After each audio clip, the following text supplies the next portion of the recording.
Hi friends, welcome to Flames to Fashion. இன்னைக்கு கவிஸ் கார்டனிங்கில் நீங்கள் பார்க்க போகிற பிளான்ட் ஸ்னேக் பிளான்ட் தெரியுதுங்களா? இந்த பிளான்ட் பார்த்தீங்க அப்படின்னாக்க நான் நடுவில் இந்த இருக்கு இல்லைங்களா, இது இதில் இந்த ஒரு லீஃப் தான் நான் கொண்டாந்து வைக்கும்போது ஒரு லீஃப் அதில் நர்சரிலேருந்து வாங்கிட்டு வந்து வச்சேன். பட் அதுக்கப்புறம் பார்த்தீங்க அப்படின்னாக்கா இப்போ 6 பிளான்ட் இது வளர்ந்துருச்சு. உங்களுக்கு இதை நீங்கள் ஒரு தடவை வச்சிட்டிங்க அப்படின்னாக்கா அதுக்கு பராமரிப்பும் கம்மி, அது தானாகவே அதிகமாக பெருகவும் செஞ்சிடும்.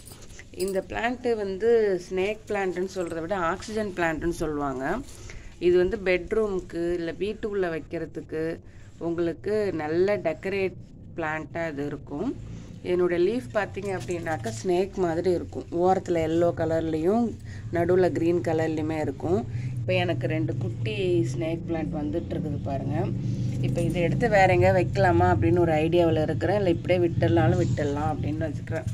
இது பார்த்தீங்க அப்படின்னாக்கா எக்ஸாக்டாக நான் என்னுடைய பாத்ரூம்க்கு ஃப்ரண்ட்டில் வச்சுருக்கேன். இதை எங்கே வைக்கிறது, இது ஃபஸ்ட்டு ஒரு எப்படி சொல்கிறது, நர்சரிலேருந்து வாங்கிட்டு வரும்போது வேறு ஒரு சின்னதாக வாங்கிட்டு வந்தேன். இந்த பாத்ரூம் கட்டின இடத்துல இது இருந்துச்சு. ஸோ அப்போ வெட்டி போட்டலாம் அப்படின்னு தூக்கி போட்டப்போ தூக்கி போட்டிருந்த இடத்துல இது முளைச்சி வர ஆரம்பிச்சு. சரி, அதை அப்படியே எடுத்து கொண்டு வந்து அந்த இடத்துல வச்சேன்.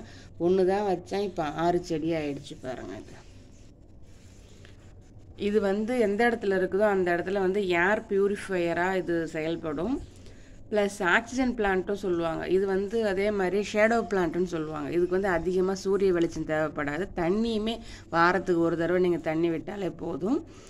ப்ளஸ் இது சூரிய வெளிச்சம் அதிகம் தேவையும் படாது. இதுக்கு பராமரிப்புமே அதிகமும் தேவைப்படாது.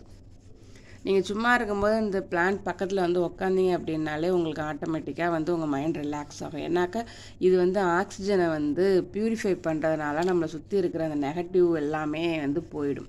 ஆக்சிஜன் பியூரிஃபையராகவும் இது இருக்குது.